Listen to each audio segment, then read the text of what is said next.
Etapa número 5 del Giro de Italia 2024.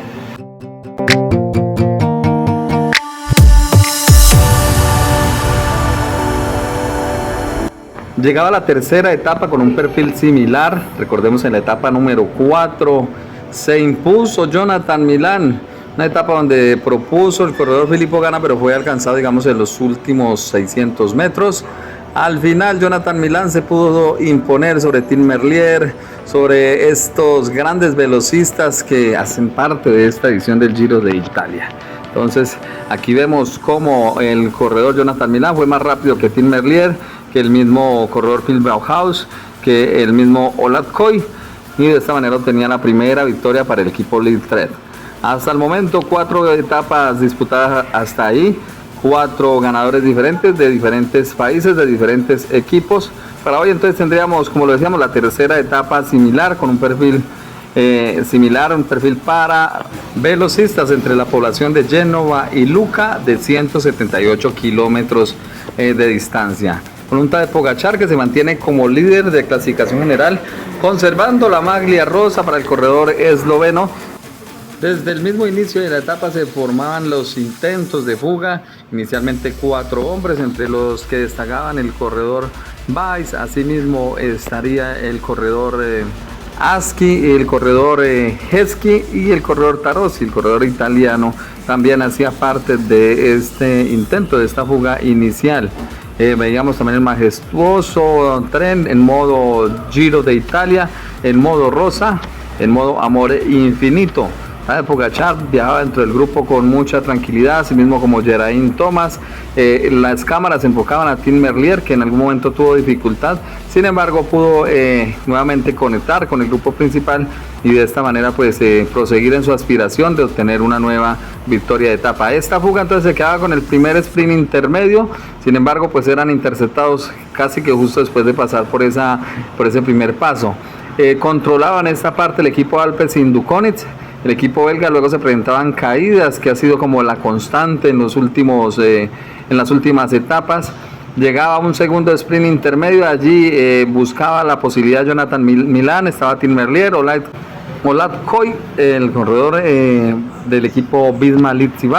Luego se conformaba nuevamente otra fuga donde habían 4 hombres nuevamente, entre los que destacaban el francés Benjamin Thomas, quien pasaba primero en este sprint intermedio, mientras que en el grupo principal de los embaladores Tim Merlier tomaba puntos importantes. La fuga parecía controlada, apenas 1 minuto 10 segundos de diferencia sobre el grupo principal, y nuevamente la presencia de este hermoso tren, digamos, decorando en cierta manera el camino. Se acercaban ya, digamos, a entrar a los últimos kilómetros, últimos 26 kilómetros, nuevamente una caída numerosa donde se vieron afectados muchos hombres.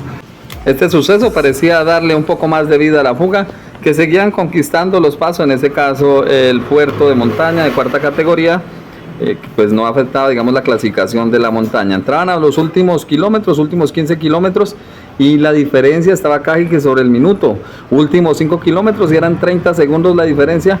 Y es en la última parte cuando intenta desde lejos el italiano Andrea Pietrobon del equipo Cometa, el equipo del que es propietario el ex corredor Alberto Contador. Parecía que tenía diferencia suficiente en este último kilómetro, tomaba algunos metros de diferencia respecto a los 3 compañeros de fuga, y parecía que el grupo principal se venía encima, como pasó en la etapa del día anterior. Sin embargo, el cálculo estuvo mal hecho, porque al final le alcanzó a los hombres de la fuga, y contra todo pronóstico la victoria fue para los hombres de la fuga, que parecía que la victoria entonces era para el italiano. Sin embargo, trabajaban mancomunadamente los 3 perseguidores, digamos, de esta misma fuga, y es ahí donde el corredor del Cofidis, el corredor Benjamin Thomas, el francés, saca fuerzas y sprinta de manera espectacular, y al final se queda con la victoria de esta 5ª etapa de este Giro de Italia. Victoria para la fuga contra todo pronóstico, con segundo lugar para el hombre del IF Education, el corredor Valgren, relevando a la tercera posición a Pietrobon, que lo intentó, digamos, en este ataque un poco lejano. En la 4ª posición entonces ha terminado Enzo Paleni, 5º Jonathan Milán, 6º Caleb Ewan, 7º Phil Bauhaus, 8º Tim Merlier, 9º el corredor Ola Koy. En la clasificación general todo se mantiene igual, líder el corredor Tadej Pogačar, segundo Geraint Thomas a 46 segundos, tercero Daniel Felipe Martínez a 47, cuarto Ciancio de Bruda a 55 segundos, quinto Iner Rubio a 56, el corredor colombiano Esteban Chávez en este momento es décimo a 1.26. La clasificación de los puntos, la maglia Chiclamino sigue dominada por Jonathan Milán. En el caso de la clasificación de la montaña sigue dominando Tadej Pogačar, mientras que la clasificación de los jóvenes sigue siendo el mejor Ciancio de Bruda, el corredor del equipo Visma Lead. La sexta etapa tendrá un recorrido de 180 kilómetros entre las poblaciones del Torre del Lago Puccini y Rapolano Terme. Como característica tendrá entre kilómetros 70 y 80 una fracción de este rato, lo cual pues hará marcar la diferencia. Esperamos aquí acción por parte de Tadej Pogačar, que buscará nuevamente marcar más segundos de diferencia respecto a sus rivales. Recordemos que él es especialista en este tipo de terrenos. Bueno, señores, eso es todo por ahora. Antes de retirarse les invito a que se suscriban, dejen un like y nos veremos próximamente. Hasta entonces.